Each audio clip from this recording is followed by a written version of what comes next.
everybody. Welcome to Unwrapped. I'm Mark Summers, and today we're celebrating all American eats, those foods that have become part of our culture and our kitchens.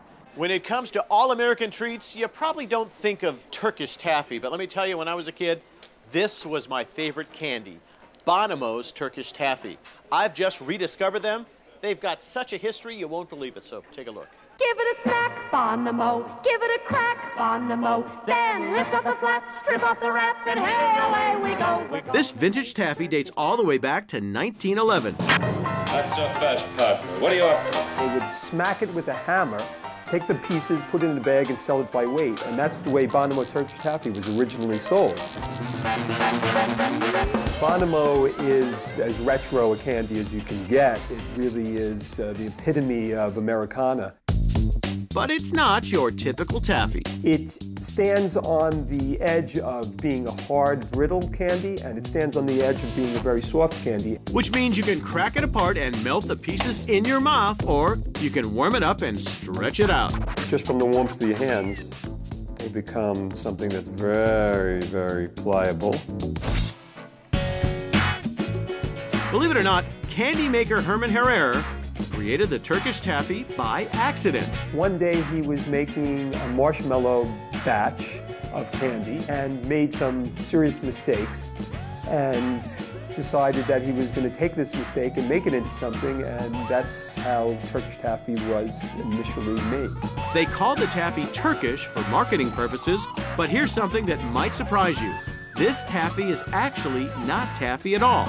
It's a nougat. And why it was called taffy, I think because taffy was considered a chewy, stretchy candy, but it's not really a taffy.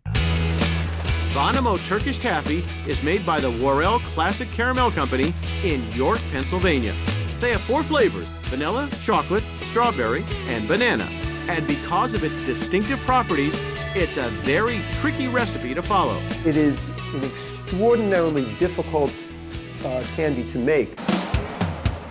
For this batch, workers add vanilla flavoring. Then, after mixing at a variety of temperatures, the taffy travels to the cooling wheel where the candy cascades into bins. It'll come out over this cooling wheel, which will be at about 120 degrees, ready for packaging. They either squeeze the taffy into skinny ropes and cut it into bite-sized pieces, or chop up bars of the sticky stuff. Finally, it's a wrap. Machines package more than 100 bars every minute. Then it's your turn to unwrap a piece of nostalgia. B-O-N-O-M-O, Bonomo, oh-oh, Bonomo Turkish Taffy. Welcome back to Unwrapped. I'm Mark Summers. We all know that coffee's been around for centuries, but around the 1990s, Starbucks brought their special brand of Joe to, seems like, every street corner in the nation. Then in 1995, they introduced the Frappuccino.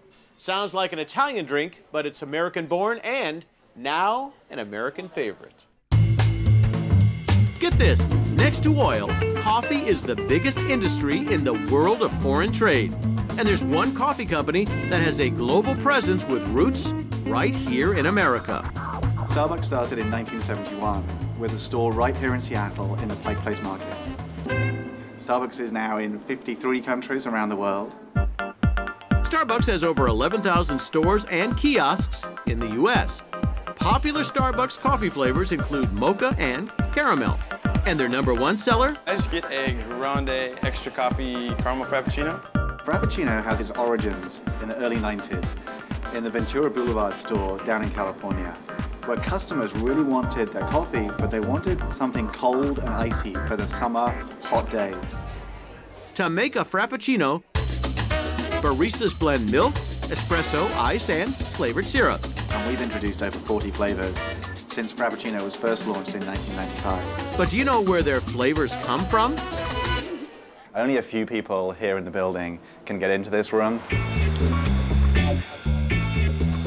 At the Starbucks Research and Development Lab in Seattle, they test new ideas on the average Joe who enjoys a cup of Joe. Good morning, everyone. Good morning. We're going to have you sample 4 different beverages today, and we're going to have you just give us your opinion. They taste and smell several raw ingredients. We have the black sesame seeds, strawberries, the caramel, fresh coconut, chocolate, cream, green tea, and then, of course, our fabulous espresso.